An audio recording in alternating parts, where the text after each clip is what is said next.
Hola a todos. Antes de comenzar esta historia, si te gustan los relatos de intriga, traición y segundas oportunidades, no olvides suscribirte y dejarme un comentario contando qué harías tú en una situación así. Vamos allá. El aire acondicionado del despacho jurídico zumbaba con ese sonido monótono que Clara había aprendido a odiar. Eran las 9 de la noche de un martes cualquiera de marzo, y mientras el resto de Madrid cenaba tapas en terrazas iluminadas, ella revisaba por tercera vez un contrato de fusión empresarial que le importaba exactamente nada. Marcos llegaría tarde otra vez.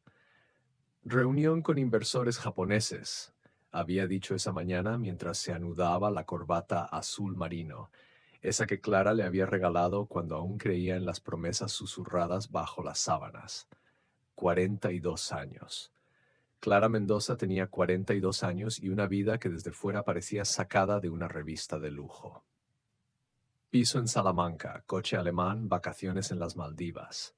Marcos Okafor era el tipo de hombre que giraba cabezas, 1,90 m de altura, piel oscura como el café sin azúcar, sonrisa de político y cerebro de tiburón financiero. Director de inversiones en Vanguard Capital, el chico prodigio nacido en Lagos que había conquistado el elitista mundo empresarial madrileño. Y Clara era su esposa perfecta, la mujer elegante que sabía cuándo sonreír en las cenas benéficas y cuándo mantenerse en silencio mientras los hombres hablaban de negocios. Pero esa noche algo crujió en el engranaje perfecto de su existencia. Clara cerró el portátil con más fuerza de la necesaria. El eco resonó en el despacho vacío como un disparo. Necesitaba aire. Necesitaba salir de ese edificio antes de que las paredes grises la asfixiaran por completo. Guardó sus cosas en el bolso Prada que Marcos le había regalado por su último aniversario. Para mí, reina, había dicho, besándola en la frente como si fuera una niña, y tomó el ascensor hasta el parking subterráneo. Su coche, un BMW plateado, brillaba bajo las luces fluorescentes. Clara se detuvo. Algo no cuadraba. Al lado de su plaza de parking, ocupando ilegalmente 2 espacios, había un Mercedes negro con los cristales tintados. No era raro ver coches caros en ese edificio, pero algo en la matrícula le resultó familiar. 3847 JKL. Los números bailaron en su memoria hasta encajar en el rompecabezas. Era el coche de Verónica Salazar, la directora de comunicación de una empresa competidora. ¿Qué hacía Verónica aquí a estas horas? Clara sintió un cosquilleo en la nuca, esa intuición femenina que los hombres se burlaban en llamar paranoia. Subió a su coche, pero no arrancó. Esperó. 10 minutos. 15. A los 20, las puertas del ascensor se abrieron y dos figuras emergieron entre risas apagadas. Marcos y Verónica. Ella llevaba el pelo suelto, no recogido como en las reuniones formales. Él tenía la corbata aflojada y esa sonrisa de lobo satisfecho que Clara conocía demasiado bien. El mundo de Clara se inclinó ligeramente hacia la izquierda. No gritó, no salió del coche. Se quedó inmóvil, con las manos aferradas al volante, observando cómo Marcos abría la puerta del Mercedes para Verónica, con una galantería que ya no usaba con su esposa. La besó. No fue un beso casual de despedida. Fue largo, profundo, del tipo que deja marca de pintalabios y promesas de mañanas compartidas. Cuando el Mercedes arrancó y desapareció por la rampa de salida, Marcos sacó su móvil. Segundos después, el teléfono de Clara vibró. Cariño, la reunión se alargó. Llegaré sobre las 11. Te quiero. Las mentiras tienen un sabor particular cuando las tragas en soledad. Los siguientes 3 días, Clara funcionó en piloto automático. Preparaba el desayuno de Marcos, tostadas con aceite de oliva, café solo, zumo de naranja natural. Se despedía con un beso en la mejilla, iba a la oficina, sonreía a los compañeros, revisaba expedientes, volvía a casa, cenaba con Marcos mientras él le contaba anécdotas inventadas de su día. Por las noches, cuando él la tocaba en la cama, Clara cerraba los ojos y pensaba en números. Números de cuentas bancarias, números de contratos, números que podían destruir imperios construidos sobre mentiras. Porque Clara no era tonta. Verónica no era la primera. Recordaba ahora todas las señales que había ignorado. Los viajes de negocios demasiado frecuentes, las llamadas que Marcos atendía en el balcón, el perfume dulzón que a veces impregnaba sus camisas y que no era el Chanel número 5 que ella usaba. El cuarto día, Clara enfermó del estómago en la oficina, o al menos eso le dijo a su secretaria. Salió temprano y condujo sin rumbo fijo por Madrid hasta que se encontró aparcando frente a un café discreto en Lavapiés. Necesitaba pensar, necesitaba un plan, pero antes necesitaba saber la verdad completa. No bastaba con Verónica, su instinto le decía que había más, mucho más. Contrató a un investigador privado, Rubén Castillo, expolicía reconvertido en sabueso de infidelidades. Le costó 2.000 euros y 5 días de vigilancia. Los resultados llegaron en un sobre Manila que Rubén le entregó personalmente en el mismo café de Lavapiés. No es fácil lo que vas a ver, le advirtió Rubén, con esa voz ronca de fumador empedernido. ¿Estás segura? Clara abrió el sobre. Fotografías. Decenas de fotografías. Marcos con Verónica entrando en un hotel de 5 estrellas en Barcelona. Marcos con otra mujer, morena de ojos verdes, besándose en un restaurante de Valencia. Facturas de hoteles, reservas de vuelos, mensajes de WhatsApp recuperados de alguna forma que Clara prefirió no preguntar.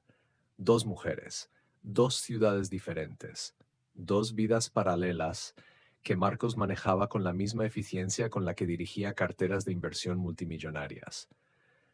Barcelona y Valencia, murmuró Clara, sintiendo cómo la bilis le subía por la garganta. ¿Cómo es posible? Tiene agenda de CEO, respondió Rubén encogiéndose de hombros. Viaja por trabajo constantemente. Les dice a ellas lo mismo que a ti. Reuniones, conferencias, inversores. La de Barcelona se llama Sonia, trabaja en marketing. La de Valencia es Carmen, profesora de universidad. Ninguna sabe de la otra, ni de ti. Clara cerró los ojos. ¿Cuántas veces te puede romper el corazón la misma persona antes de que deje de doler? Se preguntó si existía un límite, un umbral de sufrimiento después del cual ya nada importa. ¿Y ahora qué? Preguntó Rubén, encendiendo un cigarrillo a pesar del cartel de prohibido fumar. ¿Divorcio? ¿Confrontación? Clara guardó las fotografías en su bolso con manos temblorosas. Ahora, dijo con una voz que no reconoció como propia, voy a destruirlo. La venganza es un plato que se sirve frío, decían. Pero Clara no quería venganza, quería justicia. Quería que Marcos sintiera lo que ella había sentido. La impotencia, la humillación, el dolor de ver cómo tu mundo se desmorona mientras todos los demás siguen bailando como si nada. No le diría nada. No habría escenas dramáticas, ni gritos, ni platos rotos. Clara conocía a Marcos mejor que nadie. Su punto débil no era su corazón, evidentemente, era su reputación, su carrera, todo lo que había construido con sudor y networking y sonrisas calculadas. Y Clara, abogada especializada en derecho mercantil, sabía exactamente cómo derribar imperios corporativos. Empezó sutilmente. Una palabra por aquí, un comentario casual por allá. En una cena con socios de Vanguard Capital mencionó que había escuchado rumores sobre posibles conflictos de interés en algunas inversiones recientes. No acusó directamente, solo plantó la semilla de la duda. ¿Conflictos de interés? Preguntó Alberto Mendizábal, el presidente del consejo directivo, con ese ceño fruncido que hacía temblar a los becarios. ¿De qué tipo? Oh, probablemente no sea nada, respondió Clara con una sonrisa inocente, sirviéndose más vino. Ya sabes cómo son los rumores en este mundillo. Pero he oído que algunas empresas en las que Marcos ha invertido fondos de la compañía tienen, digamos, conexiones personales. No era mentira. Entre las fotografías del investigador, Clara había descubierto que la empresa de marketing donde trabajaba Sonia había recibido una inyección de capital de Vanguard Capital 6 meses atrás. ¿Coincidencia o no? Alberto se aclaró la garganta. Haré algunas averiguaciones. Marcos llegó a casa esa noche más tenso de lo habitual. Se sirvió un whisky doble y se dejó caer en el sofá de cuero. ¿Qué tal la cena? Preguntó, intentando sonar casual. Muy bien, respondió Clara desde la cocina picando verduras con precisión quirúrgica. Ah, Alberto estuvo muy simpático. Me preguntó por ti. Vio cómo los hombros de Marcos se tensaban imperceptiblemente. ¿Ah, sí? ¿Y qué le dijiste? Que eres el mejor en lo que haces. Era verdad. Marcos era brillante en los negocios. Lástima que fuera un completo desastre en todo lo demás. La investigación interna en Vanguard Capital empezó una semana después. Auditorías, revisión de cuentas, análisis de conflictos de interés. Clara observaba desde la barrera cómo Marcos empezaba a sudar. Reuniones de emergencia, llamadas a altas horas de la noche, esa arruga entre las cejas que aparecía cuando las cosas se torcían. Pero Marcos no era tonto. Era un superviviente, un estratega, y había aprendido a nadar con tiburones desde que salió de Lagos. Una noche, 2 semanas después de que comenzara la auditoría, Marcos llegó a casa con una sonrisa triunfante. Todo aclarado, anunció besando a Clara en los labios. La auditoría no encontró nada irregular. Alberto me pidió disculpas personalmente por las molestias. Clara sintió como el suelo se abría bajo sus pies. ¿Cómo? Susurró. Alguien había estado difundiendo rumores falsos sobre mí, explicó Marcos, aflojándose la corbata, intentando manchar mi reputación. Pero la verdad siempre sale a la luz. ¿Verdad, cariño?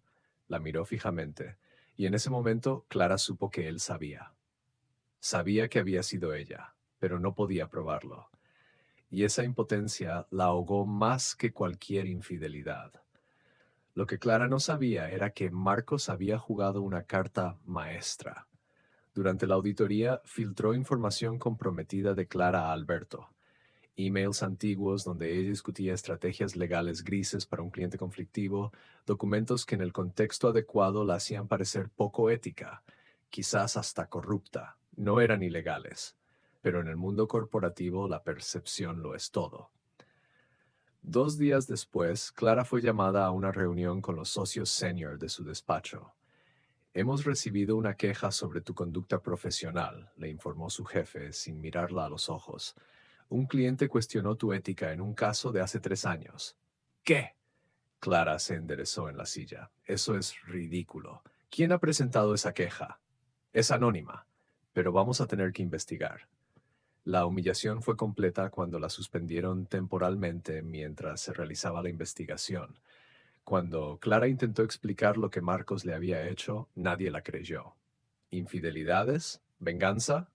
Sonaba a despecho, a paranoia, a una mujer despechada inventando excusas.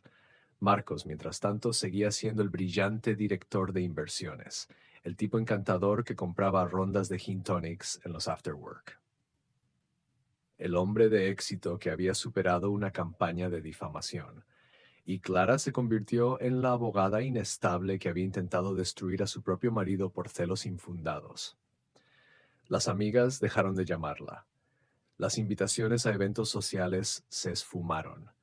En las pocas cenas a las que aún asistía, la gente la miraba con una mezcla de lástima y desconfianza. ¿Cuántas veces puede una persona sentirse invisible en una habitación llena de gente que solía respetarla? Marcos no pidió el divorcio. Eso hubiera parecido una admisión de culpa. En cambio, mantuvo la fachada del matrimonio perfecto. En público era el esposo atento.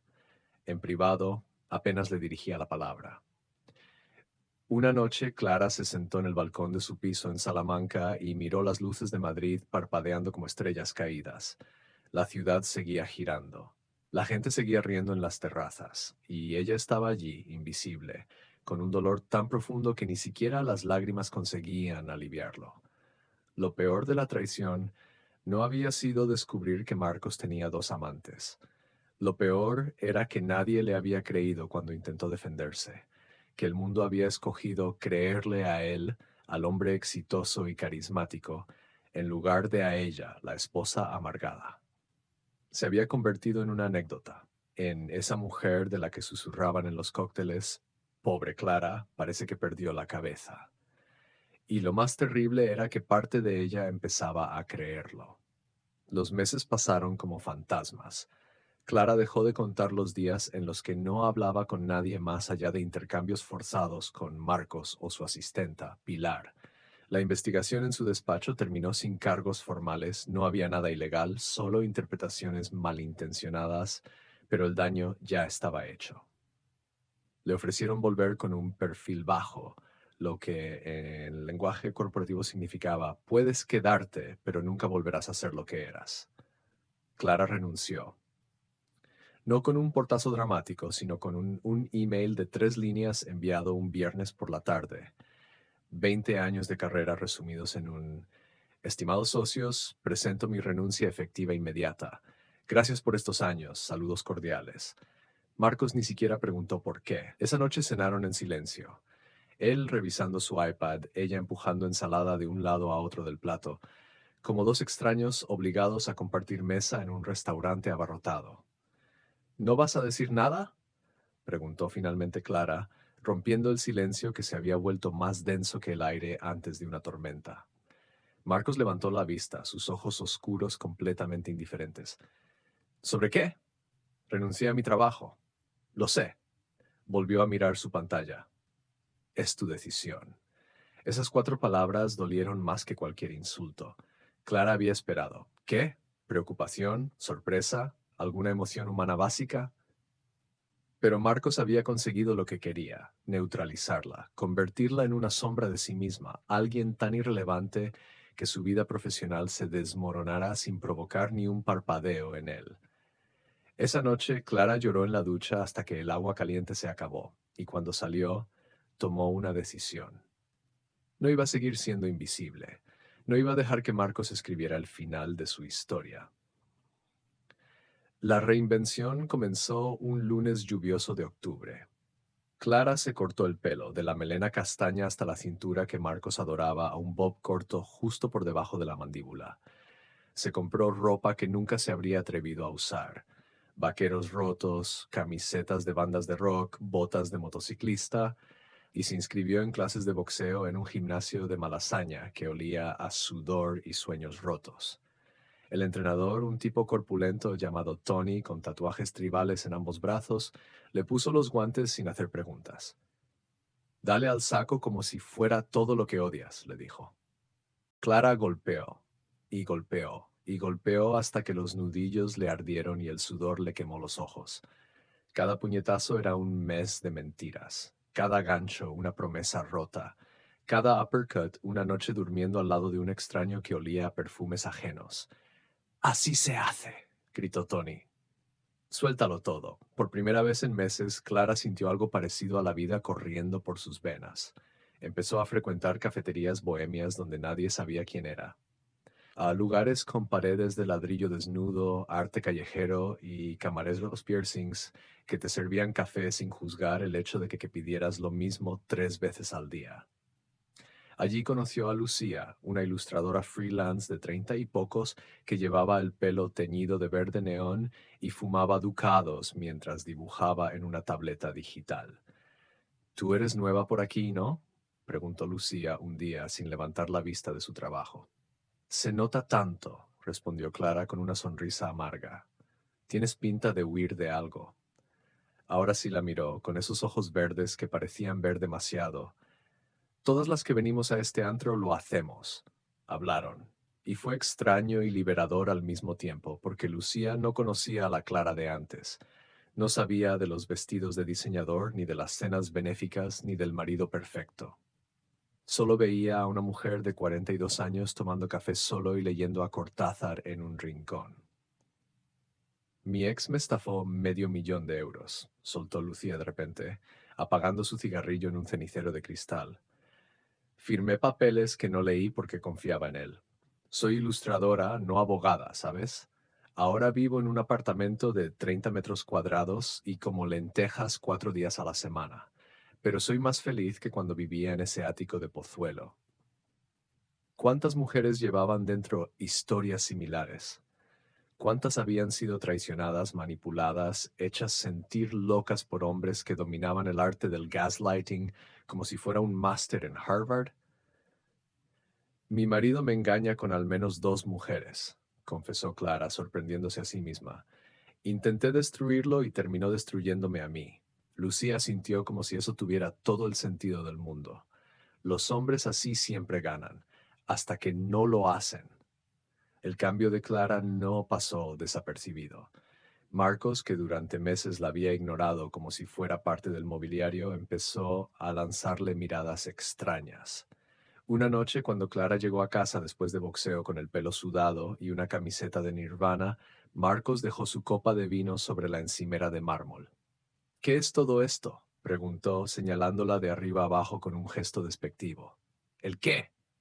Esto. Agitó la mano. El pelo, la ropa. Pareces un adolescente rebelde. Clara se sirvió agua del grifo y lo miró por encima del vaso. Puede que lo sea. Nunca tuve oportunidad de averiguarlo. Estás haciendo el ridículo. Más que cuando intenté denunciar tus infidelidades y nadie me creyó. La pregunta salió afilada como un cuchillo. Difícilmente. Marcos apretó la mandíbula. Durante un segundo, Clara vio un destello de algo en sus ojos. ¿Culpa? ¿Preocupación? Fuera lo que fuera, desapareció tan rápido como había llegado. Haz lo que quieras, murmuró alejándose hacia su despacho. Ya no me importa, pero sí le importaba. Clara podía verlo en la forma en que Marcos la observaba cuando creía que ella no se daba cuenta, en cómo revisaba su teléfono con más frecuencia, como si esperara descubrir que Clara también tenía secretos, en la tensión de sus hombros cuando ella salía de casa sin explicar a dónde iba. El control que Marcos había ejercido sobre ella durante años se estaba resquebrajando, y a los hombres como él no les gustaba perder el control. Fue Lucía quien le habló del proyecto. Una noche, tomando cervezas en una azotea de lavapiés con vistas a la ciudad iluminada, la ilustradora le mostró un anuncio en su móvil. Mira esto. Una ONG que ayuda a mujeres en situaciones de violencia de género necesita voluntarios con experiencia legal. Sé que renunciaste, pero ¿te interesaría? Clara leyó el anuncio 2 veces. Mujeres Libres se llamaba la organización. Ofrecían asesoramiento legal gratuito, talleres de empoderamiento, grupos de apoyo, todo financiado por donaciones y trabajo voluntario. No sé si estoy lista para ayudar a otros cuando apenas puedo ayudarme a mí misma, admitió Clara. A veces ayudar a otros es la única forma de ayudarte a ti misma. Lucía dio un trago largo a su cerveza. Créeme, lo sé. Al día siguiente, Clara envió un email. Una semana después estaba sentada en una oficina diminuta en Vallecas, frente a Carmen Ruiz, la directora de Mujeres Libres. Carmen tenía 60 años, pelo cano recogido en un moño despeinado y una mirada que había visto demasiado sufrimiento para sorprenderse de nada. ¿Por qué quieres trabajar aquí?, preguntó directamente. Clara podría haber mentido. Podría haber dado una respuesta políticamente correcta sobre justicia social y vocación de servicio, pero estaba cansada de mentiras. Porque necesito sentir que mi vida tiene sentido. Porque pasé 20 años en un despacho defendiendo a empresas multimillonarias y ahora no tengo ni idea de quién soy. Y porque se le quebró la voz. Porque sé lo que es que nadie te crea. Carmen asintió lentamente. Bienvenida al equipo. El trabajo en Mujeres Libres era agotador y mal pagado, básicamente voluntario con un estipendio simbólico. Pero por primera vez en años, Clara se sentía útil. Asesoraba a mujeres que huían de maridos violentos, ayudaba a rellenar órdenes de alejamiento, explicaba derechos de custodia a madres desesperadas. Conoció a Ana, una venezolana de 25 años cuyo novio le había roto 3 costillas. A Marta, una española de 50 que había soportado 30 años de abuso psicológico. A Fátima, una marroquí que había escapado de un matrimonio forzado con solo la ropa que llevaba puesta. Cada historia era un espejo roto de su propia experiencia. Y aunque el abuso de Marcos nunca había sido físico, Clara reconocía los patrones: el aislamiento, la manipulación, el hacer que la víctima dudara de su propia cordura. Tú me entiendes, le dijo Ana un día, después de una sesión particularmente dura, no como las otras abogadas. Tú has estado ahí, ¿verdad? Clara sintió, incapaz de hablar por el nudo en la garganta. Estoy ahí, susurró finalmente. Todavía estoy ahí. Esa noche, Clara llegó a casa más tarde de lo habitual. Marcos estaba en el salón viendo el partido del Real Madrid con una copa de whisky en la mano. Ni siquiera levantó la vista cuando ella entró.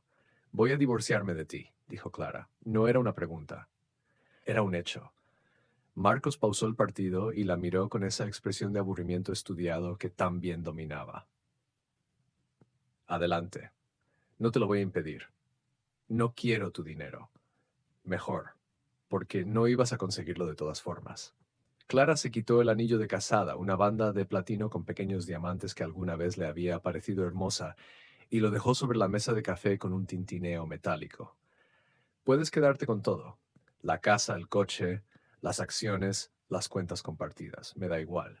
Por primera vez vio sorpresa genuina en el rostro de Marcos. ¿Estás... ¿Estás bien? La pregunta era tan absurda que Clara soltó una carcajada, una risa amarga, casi histérica.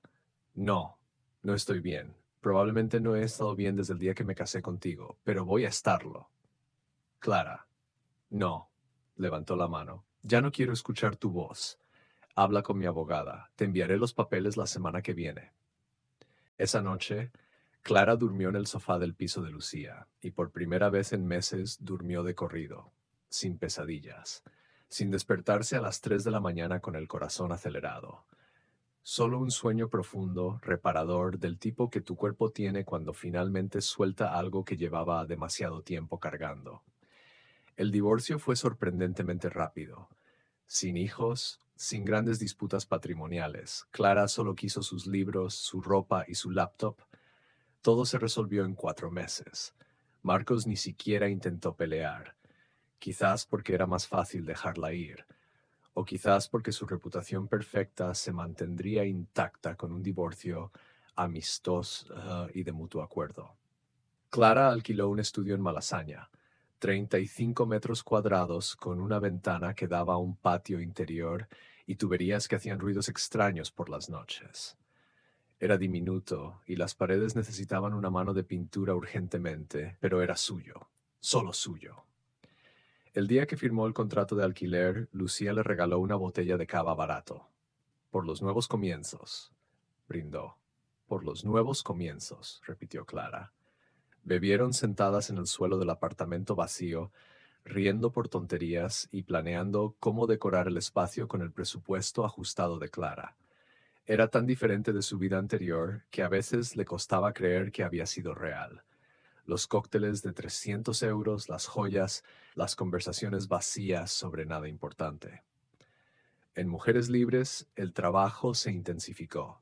Carmen le ofreció un puesto remunerado como coordinadora legal. No era mucho dinero, menos de la mitad de lo que ganaba en su antiguo despacho, pero Clara aceptó sin pensarlo 2 veces. Vas a tener que lidiar con casos difíciles, le advirtió Carmen. Mujeres que vuelven con sus agresores. Historias que no tienen final feliz. ¿Estás preparada? No lo sé, respondió Clara honestamente. Pero quiero intentarlo. Los meses siguientes fueron un torbellino. Clara trabajaba 12 horas al día, a veces más. Había emergencias a medianoche, mujeres que llamaban porque sus parejas habían vuelto violentos después de una noche de borrachera, papeleo interminable, reuniones con servicios sociales que nunca tenían suficientes recursos. Pero también había victorias, pequeñas, a veces casi imperceptibles, pero victorias al fin y al cabo. Ana consiguió la orden de alejamiento y un trabajo en una cafetería.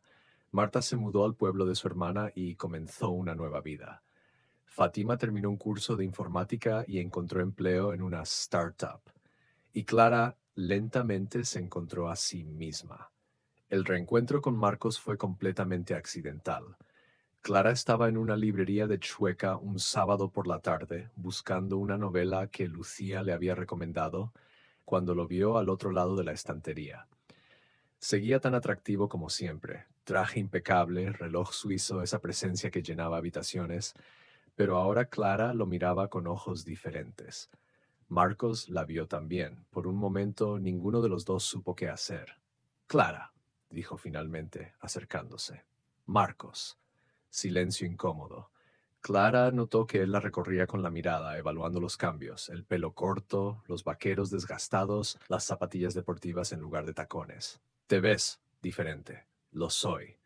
Más silencio. Marcos se aclaró la garganta. Escuché que estás trabajando en una ONG. Así es. ¿Eres feliz? La pregunta la tomó desprevenida. Clara se tomó su tiempo para responder porque merecía una respuesta honesta. Estoy llegando ahí, dijo finalmente. Algunos días son buenos, otros no tanto, pero al menos ahora soy yo la que decide cómo me siento, no tú. Vio cómo algo se movía detrás de los ojos de Marcos. ¿Arrepentimiento? ¿Tristeza? Ya no le importaba descifrarlo. Clara, yo. Marcos se pasó la mano por el pelo, un gesto de nerviosismo que rara vez mostraba. Lamento cómo terminaron las cosas. ¿Lamentas haberme engañado con al menos dos mujeres o lamentas que te descubriera? Marcos abrió la boca. La cerró. No tenía respuesta para eso. Eso pensé, dijo Clara, cogiendo un libro al azar de la estantería. Cuídate, Marcos. Caminó hacia la caja registradora sin mirar atrás. Sus manos no temblaban. Su corazón latía a ritmo normal, y cuando salió a la calle llena de sol de Madrid, respiró hondo y sonrió. Porque finalmente lo entendía. El perdón no era para Marcos, era para ella misma. Perdonarse por haber creído en las mentiras, por haber permitido que alguien más definiera su valor, por todos los años perdidos intentando ser perfecta para un hombre que nunca la había merecido. 6 meses después, un artículo en El País cambió todo. Una periodista de investigación había destapado un escándalo de corrupción en Vanguard Capital. Inversiones fraudulentas, blanqueo de dinero, vínculos con empresas pantalla. Y en el centro de todo, Marcos Okafor. Clara leyó el artículo en su teléfono mientras tomaba café en su cafetería habitual. Las acusaciones eran graves. No tenían nada que ver con sus infidelidades, eso era demasiado personal para el periodismo financiero, pero sí con años de operaciones turbias que finalmente habían salido a la luz. Su primer instinto fue llamarlo, advertirle, pero luego recordó todas las veces que él había elegido destruirla en lugar de amarla, y dejó el teléfono sobre la mesa. Algunas batallas no eran suyas para pelear. 2 semanas después, Marcos fue arrestado. Las imágenes de él esposado saliendo de las oficinas de Vanguard Capital dieron la vuelta a todas las televisiones. El hombre perfecto, el genio de las finanzas, el inmigrante exitoso que había conquistado España cayendo en desgracia ante los ojos de todo el país. Clara no sintió satisfacción, no sintió venganza cumplida, solo sintió vacío. Y luego, algo parecido a la tristeza por todo el tiempo que había invertido en amar a alguien que nunca había existido realmente. El Marcos del que se enamoró era una ficción, un personaje interpretado a la perfección. El verdadero Marcos siempre había sido esto, un hombre dispuesto a hacer cualquier cosa por poder, dinero y control. Un año después del divorcio, Clara estaba en el pequeño jardín comunitario de su edificio, plantando tomates con ayuda de Lucía y algunas vecinas del barrio. El sol de mayo calentaba agradablemente y alguien había puesto música de Rosalía sonando desde un altavoz Bluetooth. Su teléfono vibró. Un mensaje de Carmen. Tenemos una nueva donación grande. Podemos abrir el segundo centro de acogida. ¿Celebramos? Clara sonrió y respondió con un emoji de champán. ¿Buenas noticias? Preguntó Lucía, limpiándose la tierra de las manos. Las mejores. Esa noche, el equipo de Mujeres Libres celebró en un bar de tapas en Lavapiés.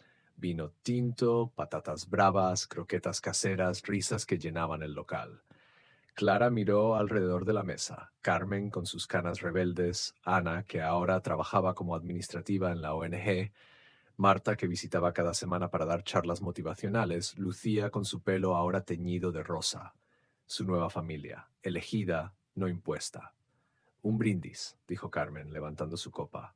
Por Clara, que llegó rota y nos ayudó a reconstruirnos a todas. Y por vosotras, respondió Clara con los ojos brillantes, que me enseñasteis que ser invisible era solo temporal, que podía volver a ser vista. Por mí misma. Brindaron. Y en algún lugar de Madrid, en una celda de prisión preventiva, Marcos Okafor probablemente seguía creyendo que había ganado alguna vez, que su poder, su dinero, sus mentiras lo habían hecho invencible. Pero Clara sabía la verdad. Los hombres como Marcos siempre caen. Quizás no cuando tú quieres, quizás no de la forma que esperabas, pero eventualmente el peso de sus propias mentiras los ahoga. Y mientras ellos se hunden, las mujeres que subestimaron aprenden a volar. Clara había pasado de ser la esposa perfecta en la sombra de un hombre brillante a ser una luz propia, pequeña, quizás, modesta, pero completamente suya. Y eso descubrió era más que suficiente, era todo.